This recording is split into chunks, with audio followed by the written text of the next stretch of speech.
Jangan maklumi pemimpin disersi. Bencana Sumatera tidak hanya membuka selubung kehancuran lingkungan yang puluhan tahun dieksploitasi secara ugal-ugalan. Lebih dari itu, petaka itu hadir untuk menunjukkan wajah asli pemimpin dalam mengelola bencana yang sejauh ini menelan 974 korban jiwa itu. Terlihat satu persatu mana pemimpin yang ikhlas bekerja keras menolong rakyat serta mau menggigil kedinginan dan kelaparan bersama warganya. Di saat bersamaan, musibah ini datang untuk menguak wajah pemimpin yang pengecut, egois, dan berjiwa lemah. Mereka yang berjiwa pengecut akan lari dari tanggung jawab, yang egois akan buru-buru menyelamatkan dirinya sendiri, yang berjiwa lemah akan cepat mengibarkan bendera putih tanda menyerah.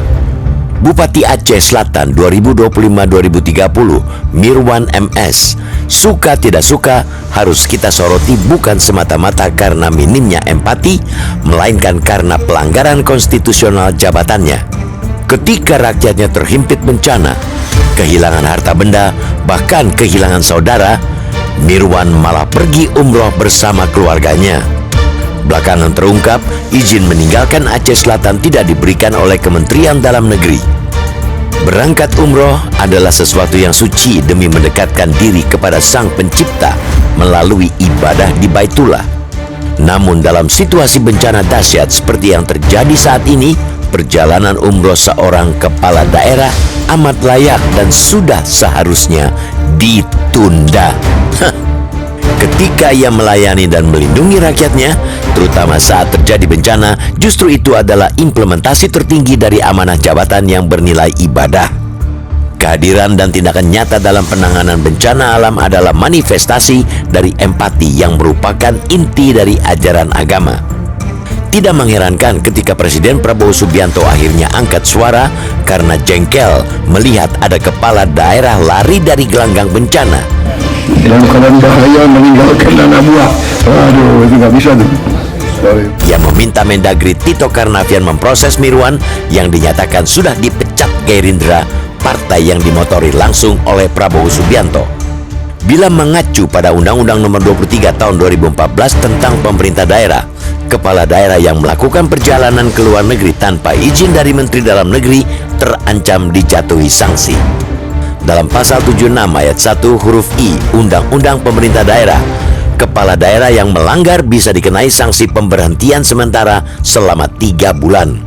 Selain melanggar Undang-Undang Kepergian, Mirwan juga bertentangan dengan pasal 26 Permendagri nomor tahun 2019.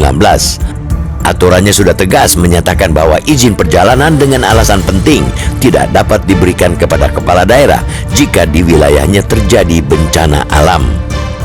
Oleh karena itulah, kasus Mirwan MS menawarkan pelajaran krusial mengenai empati, integritas, dan akuntabilitas kepemimpinan pada masa krisis.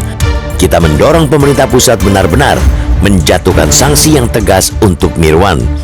Ini penting agar tidak ada lagi kepala daerah yang menganggap sepele kehadiran fisik dalam penanggulangan bencana maupun saat momen-momen krusial lainnya. Pada April 2025 lalu, Bupati Indramayu Luki Hakim yang memilih pelesiran ke Jepang saat libur Lebaran mendapat teguran dari Gubernur Jawa Barat, Deddy Mulyadi. Menurut Deddy, Lebaran merupakan momen penting bagi seorang kepala daerah untuk siaga mengantisipasi berbagai kemungkinan. Sama seperti Mirwan, kepergian Luki Hakim juga tidak mendapatkan persetujuan dari Gubernur dan Kemendagri.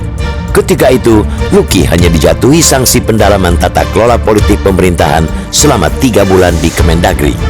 Kemendagri harus menjadikan kasus Mirwan sebagai momentum untuk mengakhiri kepala daerah melakukan desersi atau lari dari tugas.